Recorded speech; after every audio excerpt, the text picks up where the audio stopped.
Баршаларыңызға қайырлы күн, сүйікті көрермендерім, каналыма қош келдіңіздер. Бүгін сіздерге нан салма деп аталатын ерекше тойымды тағамның түрін ұсынамын. Кейбір жерлерде май қамыр деп те атайды екен.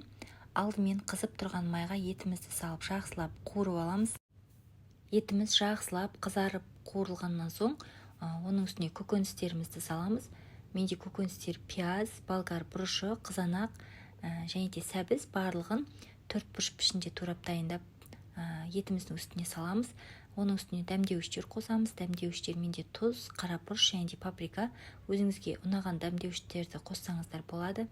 Жақсылап араластырып, газдың отын жай отта қойып, қақпағын жауып, шамамен 20 минут аралығында жақсылап қуырып аламыз.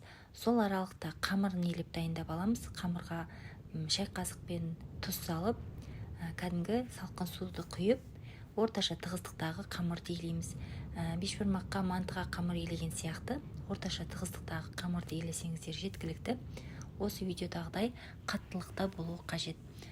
Дайын болған қамырымызды таза салфанға салып, 15 минутқа тындырып қоямыз. Сол аралықта жаңағы қуырып жатқан етіміздің үстіне туралған картошкамызды саламыз. Осы кезде тұзын қарап, тұзы аз болып жатса, азғана тұз салып жіберсеңіздер болады. Жақсылап бір араластырып, үстіне азғана су құямыз және де газдың баяу отында етіміз піскенге дейін қайнатамыз. Суды өте қатты көп құюдың қажеті жоқ. Келесі кезекте жаңағы тынып тұрған қамырымызды ұн сеуіп, жұқалап, жайып дайындап аламыз. Құрметті көрермендер, егер осы рецепттерге ұнап жатса, пайдалы болып жатса, менің каналымның алға қарай дамуына өз үлесіңізді қосып, каналға тіркеліп, және де осы видеоны достарыңызбен, туыстарыңызбен бөліссеңіздер, өте қатты қуанышты болар едім. Алдағы уақытта көптеген пайдалы рецепттермен бөлісіп отыратын боламын. Қамырды осылай ұн сеуіп, орташа жұқалықта жайып дайындап аламыз. Жайылған қамырдың ортасына міндетті түрде ұн сеуіп кесіңіздер, сол кезде бір-біріне жабысып қалмайды. Осы видеодағыдай пышақтың көмегімен дәл ортасынан кесіп аламыз және де қамырымызды кішкентай бөліктерге бөлеміз. Кеспе сияқты жұқа қылып кесудің қажеті жоқ. Ірі-ірі етіп турасаңыздар болады. Қазір сіздерге видео барысында толықтай көрсететін боламын.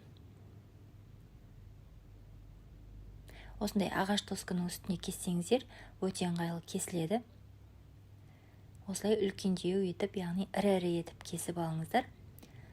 Осы аралықта кастрюльге су құйып, қайнатып дайындап қойыңыздар. Және де кескен қамырымызды бірден осылай араластырып жібереміз, бір-біріне жабысып қалмау үшін.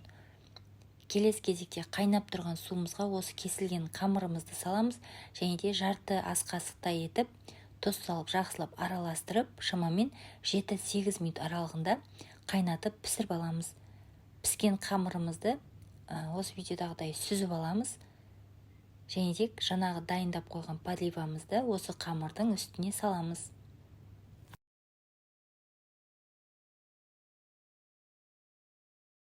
Біздің қамырымыз бір-біріне жабысып қалмау үшін жаңағы подливаның үстіндегі майын алып, осылай қамырдың үстіне құйып араластырып жіберсеңіздер болады.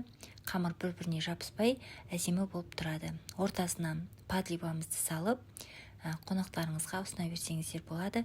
Өте дәмді және де тойымды тағамдардың бірі. Құрметті көрермендер, егер видео ұнаған болса, рецепт пайдалы болған болса, лайк басып, рецептті сақтап алып жасап көріңіздер.